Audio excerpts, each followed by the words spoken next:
Hello दोस्तों, स्वागत है आप सभी का मेरे चैनल कृतिक स्टोरीज में। आज हम आपको बताने वाले हैं मिथ्या देवी की कहानी।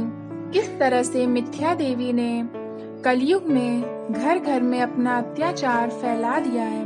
वीडियो को पूरा जरूर देखिएगा। चलिए बताते हैं। सृष्टि के प्रथम कल्प में एक बार मिथ्या देवी अपने पति अधर्म और भाई कपट के साथ मिलकर भूलोक में घर घर अत्याचार फैला रही थी। लोभ ने अपनी दोनों पत्नियों क्षुधा और पिपाशा के साथ मनुष्यों का जीना मुश्किल कर दिया।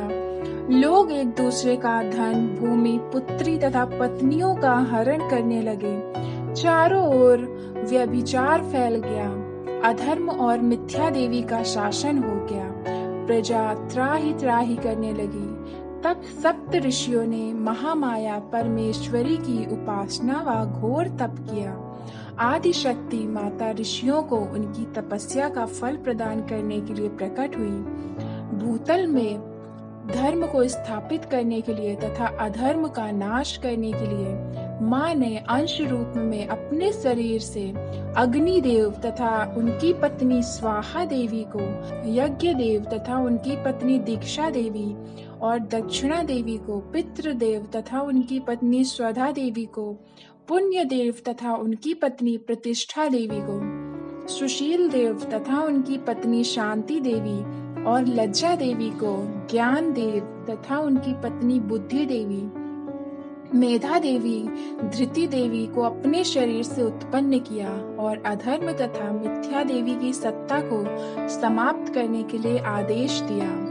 हजारों वर्षों तक युद्ध चला, लेकिन मिथ्या देवी को कोई परास्त नहीं कर पाया। यह देखकर माता परमेश्वरी ने अपने शरीर से पुनः वैराग्य देव तथा उनकी पत्नी श्रद्धा देवी और भक्ति देवी को, वायुदेव और उनकी पत्नी स्वस्ति देवी को, मोह देव तथा उनकी पत्नी दया देवी को, सुखदेव तथा उनकी पत्नी तंद्रा देवी और प्रीति देवी को तथा रुद्र देव और उनकी पत्नी कालाग्नि देवी को अपने शरीर से उत्पन्न किया। फिर पुनः युद्ध होने लगा। एक पल में रुद्रदेव और उनकी पत्नी कालाग्नि देवी ने मिथ्या देवी तथा अधर्म और कपट को तथा उनके साथियों को बंदी बना लिया। 1000 वर्षों तक बंदी गृह में मिथ्या देवी पड़ी रही और उसी कारागार में रुद्रदेव और उनकी पत्नी कालाग्नि देवी की तपस्या करती रही। मिथ्या देवी की तपस्या से प्रसन्न होकर रुद्रदेव और माता प्रकट हुई और मिथ्या देवी को वरदान दिया। रुद्रदेव ने मिथ्या देवी से कहा, सतयुग में तुम अदृश्य रहोगी, त्रेता युग में तुम सूक्ष्म रूप में रहोगी, द्वापर युग में तुम आधे शरीर से रहोगी, कलयुग में तुम संपूर्ण शरीर से रहोगी, कलयुग में सर्वत्र तुम्हारा शासन होगा। माता कालाग्नि देवी ने मिथ्या देवी से कहा, हमारे शरीर के 16 श्रृंगारों का अंश रूप से धरती पर अवतरण हुआ है। उनके पास कभी न जाना, अन्यथा वहीं पर भस्म हो जाओगी। मिथ्या देवी ने हाथ जोड़कर पूछा, माते आपके 16 श्रृंगार अंश रूप से कहाँ कहाँ है? माता ने कहा, हमारी आंख का काजल क्षीर सागर के रूप में है।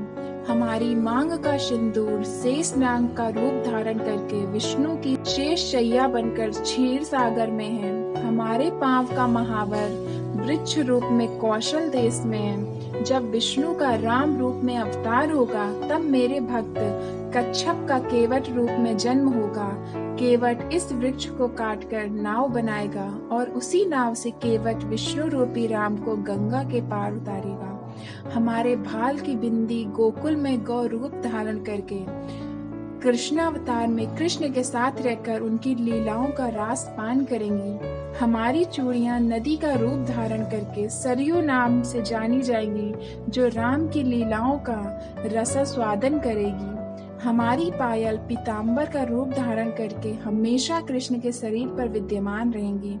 हमारे पांव की बिछिया मंद्राचल पर्वत के नाम से जानी जाएगी। अगले कल्प में सागर मंथन की लीला होगी, जिसमें मंद्राचल पर्वत मथानी बनेगा। हमारी नासिका की नथुनी ब्रह्मा का कमंडल है। हमारे कान के कर्णफूल कुंडल का रूप धारण करके रुद्रदेव के कर्ण में विराजमान है और हमारे कमल की करधन बलराम के हल्का फल बनके असुरों का विनाश करेगी। इसलिए तुम इनके पास न जाना, अन्यथा वहीं तुम जलकर भस्म हो जाओगी। कलयुग में जो भक्त हमें 16 श्रृंगार अर्पण कर हमारी उपासना करें, उनके पास कभी न जाना। कलयुग में तुम्हारा सर्वत्र शासन होगा। तो इसी के साथ ये स्टोरी पूरी होती है। इस तरह थी महामाया परमेश्वरी की ये कहानी। अगर आपको भी स्टोरी अच्छी लगी हो तो प्लीज़ मेरे वीडियो को लाइक और शेयर जरूर कीजिएगा। मेरे चैनल को सब्सक्राइब कीजिए ताकि आप ऐसी वीडियोस आगे भी देख सकें। आपसे फिर मिलते हैं नेक्स्ट वीडियो में। तब तक के लिए धन्यवाद। जय हिंद।